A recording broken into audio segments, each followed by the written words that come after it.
أعوذ بالله من الشيطان الرجيم بسم الله الرحمن الرحيم وقال الملأ من قوم فرعون أتذر موسى وقومه ليفسدوا في الأرض ويذرك وآلهتك قال سنقتل أبناءهم ونستحيي نساءهم وإنا فوقهم قاهرون قال موسى لقوم استعينوا بالله واصبروا إن الأرض لله يورثها من يشاء من عبادي والعاقبة للمتقين قالوا أوذينا من قبل أن تأتينا ومن بعد ما جئتنا قال عسى ربكم أن يهلك عدوكم ويستخلفكم في الأرض فينظر كيف تعملون۔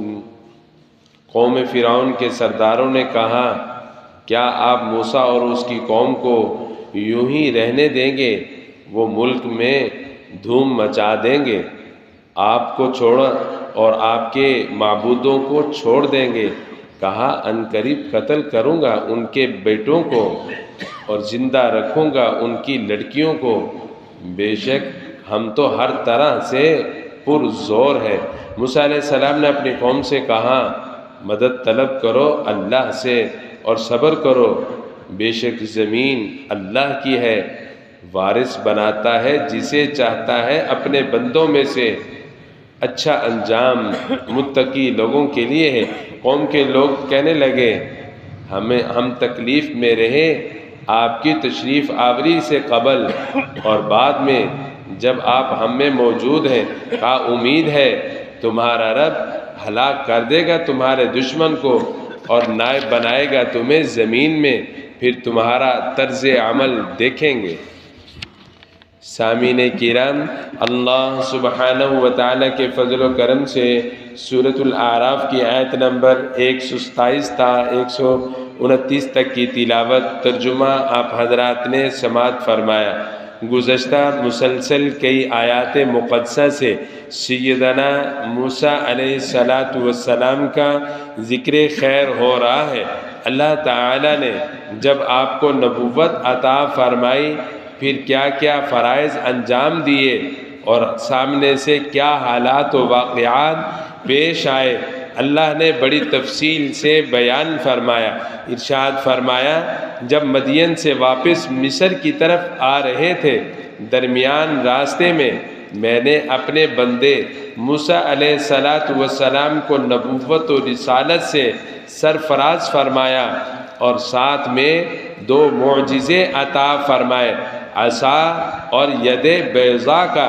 فرمایا جاؤ فرعون کے پاس، بڑی زمین میں اس نے سرکشی کی ہے، جاؤ اسے دعوت دو، میں اللہ کی طرف اسے بلاؤ، کہو عبادت کے لائق صرف اللہ کی ذات ہے، اللہ کے علاوہ کوئی عبادت کے لائق نہیں، مشکلیں حل کرنے والا صرف اللہ ہے، بیماری سے صحت دینے والا اللہ ہے، زندگی بخشنے والا اللہ ہے، عروج دینے والا اللہ ہے۔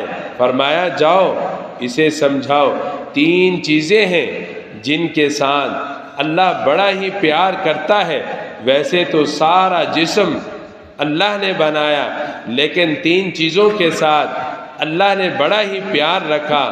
نمبر 1 ہاتھ، نمبر 2 زبان، نمبر 3 پیشانی۔ فرمایا یہ 3 چیزیں تمہیں دے رہا ہوں، کہا کبھی کسی کے سامنے نہ پھیلانا، جب ضرورت پڑے ہاتھ میں اللہ کے سامنے کھولنا، کوئی چیز مانگنی ہو زبان اللہ کے سامنے کھلے، یا اللہ مجھے عطا فرما دے، پیشانی اللہ کے سامنے جھکے، اللہ کے علاوہ کسی اور کے سامنے پیشانی نہ جھکے۔ کہا بڑی قیمتی عضو ہے یہ تینوں، کہا ہاتھ، زبان، اسی طرح پیشانی۔ کہا اللہ کا شکر ادا کرتے رہنا چاہیے، اللہ نے اپنے سے مانگنے والا بنایا۔ اسی طرح بولتے ہیں تو اللہ کے لیے پیشانی ہے، اللہ کے لیے جھکتی ہے، جیسے ہم نے ابھی نماز پڑھی، اللہ کے سامنے پیشانی جھکائی، اللہ استقامت نصیب فرمائے، ہمیشہ اپنے سامنے ہم سب کو پیشانی جھکانے والا بنائے۔ ارشاد فرمایا، کہا جب یہ مقابلہ ہوا فرعون کے ساتھ، موسیٰ علیہ السلام کو اللہ نے جیت عطا فرمائی، اور جب یہ جیسے ہی جیتے، یہ سارے کے سارے ساحرین سجدہ میں گر پڑے، سجدہ کیا، حالات اچانک کلٹی کھائے تو بڑے بڑے سرداران اپنی عقل کھو بیٹھے کہ یہ کیا ہوا۔ فرعون بڑا پریشان ہوا، قوم کے سرداروں نے کہا، فرعون کے پاس بیٹھنے والوں نے کہا، بڑے بڑے وزراء، بادشاہت، فوج آپ کے پاس، کہنے لگا کیا اتذر موسیٰ وقومہ لیفسدوا فی الارض، کیا موسیٰ کو چھوڑ دو گے اور اس کی قوم بنی اسرائیل کو چھوڑ دو گے تاکہ یہ زمین میں فساد پھیلائیں۔ فساد کا مطلب یہ ہے کہ زمین میں رہتے ہوئے تمہارے خلاف بغاوت کریں گے، لوگوں کو اکسائیں گے، باتیں کریں گے، تیار کریں گے۔ یہی حال منافقین کا ہے۔ کہا جاتا تھا زمین میں فساد نہ پھیلاؤ، جواب ملتا تھا انما نحن مصلحون، ہم تو بڑے ہی خیر خواہ ہیں، گناہ بھی کرتے ہیں، گناہ کرنے کے بعد اللہ رب العزت سے بجائے معافی مانگنے کے معافی نہیں مانگتے، بلکہ اکڑتے ہیں، ضد کرتے ہیں۔ اللہ نے ارشاد فرمایا یہ زمین میں فساد پھیلانے والے ہیں، الا انہم ہم المفسدون ولکن لا یشعرون، یہ زمین میں فساد پھیلا رہے ہیں لیکن انہیں علم نہیں۔ شرک، کفر اور اسی طرح اہل ایمان اسلام کے خلاف بیٹھ کر مشورے کرنا، یہ سارے کے سارے فرمایا فساد کا ذریعہ ہے۔ کہا کوئی لوگ بیٹھے اعلانات کرتے ہیں، کوئی کیا کرتے ہیں، مشورے دیتے ہیں، یہ جتنی چیزیں ہیں کہا فساد فی الارض کے مترادف ہے۔ وَيَذَرَكَ وَآلِهَتَكَ، یہ تو آپ کو بھی چھوڑ دیں گے اور آپ کے معبودوں کو بھی چھوڑ دیں گے۔ یہ کہا کرتا تھا انا ربکم الاعلی، سب سے بڑا رب میں ہی تمہارا ہوں۔ اس نے اپنی صورتیں بنا کر، شکلیں بنا کر جگہ جگہ رکھوا دی تھی کہ جب عبادت کرنی ہو ان شکلوں کی عبادت کر لیا کرو، یوں سمجھا کرو ہم فرعون کی عبادت کر رہے ہیں۔ کہا یہ تو پھر تیرے معبود بھی چھوڑ جائیں گے، تجھے بھی چھوڑ دیں گے۔ فوراً کہنے لگا سنقتل ابناءہم ونستحیی نساءہم، میں انہیں ایسی سزا دوں گا، ان کے بیٹے قتل کر دوں گا، ان کی بیٹیاں زندہ رکھوں گا۔ بڑی ہی یہ ذلت والی سزا ہے۔ سیدنا موسیٰ علیہ السلام کی تشریف آوری سے قبل تب بھی یہی کام اس نے کیا۔ اللہ کی قدرت، جب موسیٰ آپ کے گھر پہنچے، پھر ان کی کفالت کا انتظام انہی آپ کی قوم میں سے ایک عورت کے سپرد کیا گیا۔ پھر اس کے بعد یہ سزا رکی، کہنے لگا انا فوقہم قاہرون، ہم تو ہر طرح سے ان پر زور رکھتے ہیں، طاقت والے ہیں، جیسے چاہیں گے ان کو مروڑ دیں گے۔ موسیٰ علیہ السلام کے سامنے جب یہ باتیں ہوئیں، قوم بڑی پریشان ہوئی۔ موسیٰ نے فرمایا ایسا مت کرو، استعینوا باللہ واصبروا، دو کام کرو، مدد اللہ سے طلب کرو اور صبر کرو۔ جیسے کل کے سبق میں گزرا، صبر کہتے ہیں مال ختم ہوا صبر کرو، اولاد چلی گئی صبر کرو۔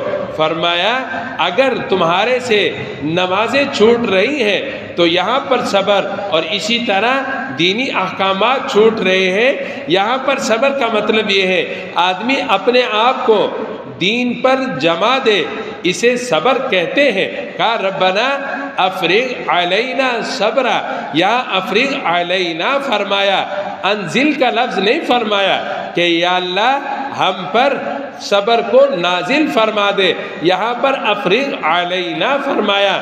اس کا کیا مطلب ہے؟ بڑا زبردست لفظ فرمایا مولانا ادریس کاندھلوی رحمۃ اللہ علیہ نے فرمایا جب برتن انڈیلا جاتا ہے تو بالکل اچھی طرح اسے صاف کیا جاتا ہے، کہا جاتا ہے میں نے برتن میں سے جو چیز تھی انڈیل دی، صاف کر دیا برتن کو۔ یہی حال ہے افرغ علینا صبر، یا اللہ میرے رگ و ریشہ میں، میرے انگ انگ میں صبر کو اتار دے، میں بے صبری سے بچ جاؤں، دینی احکامات پر چلنا میرے لیے آسان فرما دے۔ بڑا زبردست لفظ فرمایا، اللہ تعالیٰ ان کی قبر پر کروڑا رحمتیں نازل فرمائے۔ ارشاد فرمایا استعینوا باللہ واصبروا، اسے کہا جاتا ہے صبر۔ نمبر 2 پر فرمایا ان الارض للہ، صبر کرو زمین اللہ کی ہے، اللہ جسے چاہتے ہیں وارث بنا دیتے ہیں، صالح کو وارث بنائے، طالح کو وارث بنائے، یہ اس کی مرضی ہے۔ کہا بعض اوقات طالح سے حکومت لے کر صالح کو دے دی جاتی ہے، صالح نیک بندے سے حکومت لے کر طالح فرما بردار کو دے دی جاتی ہے۔ یورثھا من یشاء من عبادی، اللہ جسے چاہتا ہے اپنے بندوں میں سے وارث بناتا ہے۔ لیکن ایک لفظ فرمایا والعاقبۃ للمتقین، پریشان ہونے کی ضرورت نہیں، اچھا انجام تو اللہ سے ڈرنے والوں کا ہے۔ بظاہر حکومت مغلوب کر دے، یہ پس جائے حالات میں آ کر، لیکن اللہ فرماتے ہیں اچھا انجام ہے متقی لوگوں کے لیے، ڈرنے والوں کے لیے جو اللہ سے معافی مانگتے رہتے ہیں۔ یا اللہ ہمارے گناہ معاف فرما دے، آئندہ استقامت عطا فرما دے، دین پر چلنا آسان فرما دے۔ کہا ایسے لوگوں کا انجام بہت ہی اچھا ہے۔ لیکن قوم کو بات سمجھ نہ آئی، اشارے کنائے میں موسیٰ علیہ السلام نے بادشاہت کی بھی وعدے فرمائے، اور اسی طرح فرمایا اللہ تمہیں ترقی دینے والا ہے، لیکن بات سمجھ نہ آئی۔ آدمی جب پریشان ہوتا ہے تب پھر بڑا ہی پریشان ہو جاتا ہے، اس لیے فرمایا اپنے آپ سے باہر نہیں ہونا چاہیے۔ یہی لفظ انہوں نے کہا اوذینا من قبل ان تأتینا، ہم تکلیف میں رہے، آپ کی تشریف آوری سے قبل ہمارے بچوں کو قتل کر دیا گیا، بیٹیوں کو زندہ رکھا گیا، ومن بعد ما جئتنا، بعد اس کے کہ آپ بھی تشریف فرما ہے۔ تو اب یہ حالات یہی ہیں، فرعون دھمکی دے رہا ہے کہ میں ان کے بیٹوں کو قتل کر دوں گا، بیٹیوں کو زندہ رکھوں گا، تو کیا بنے گا؟ بڑے پریشان تھے۔ عسیٰ ربکم ان یہلک عدوکم، لیکن نبی پریشان نہیں ہوتا، نبی کو اللہ پر بڑا ہی یقین ہوتا ہے۔ فوراً فرمایا امید ہے تمہارا رب تمہارے دشمن کو ہلاک کر دے اور تمہیں زمین میں نائب بنائے، فینظر کیف تعملون، پھر دیکھیں گے تمہارا طرز عمل، تم کیا کرتے ہو۔ تمہیں اقتدار ملا، فراوانیاں ملی، پیسہ ملا، عیش و عشرت میں گزارتے ہو، یا پھر اللہ کے کہے کے مطابق اپنا سارا پیسہ لگاتے ہیں۔ کہتے ہیں کہ جو لوگ صحیح طرح چل رہے ہیں اللہ تعالی ہمارا شمار بھی اسی گروہ میں کرے۔ فرمایا قیامت کے دن اللہ انہیں عرش کا سایہ عطا فرمائیں گے۔ یہ مہمان نوازی میں سارا وقت 50,000 سال کا گزار لیں گے، خوش و خرم، بخشے بخشائے، سیدھا جنت میں چلے جائیں گے۔ اللہ تعالی رزقنا اللہ تعالی بفضلہ ومنہ، اللہ ہم سب کو نصیب فرمائے، دین سیکھ کر صحیح سمجھ کر ہم سب کو اس پر عمل کرنے کی توفیق نصیب فرمائے۔ وآخر دعوانا ان الحمد للہ رب العالمین۔ بسم اللہ الرحمن الرحیم، الحمد للہ رب العالمین، الرحمن الرحیم، مالک یوم الدین، اللہم صلی علی محمد النبی الأمی وعلى آلہ وسلم تسلیما۔ ربنا آتنا فی الدنیا حسنة وفی الآخرة حسنة وقنا عذاب النار وقنا عذاب النار۔ رب اغفر وارحم وانت خیر الراحمین، رب اغفر وارحم وانت خیر الراحمین۔ صلی اللہ تعالی علی خیر خلق محمد وعلى آلہ واصحابہ اجمعین برحمتک یا ارحم الراحمین۔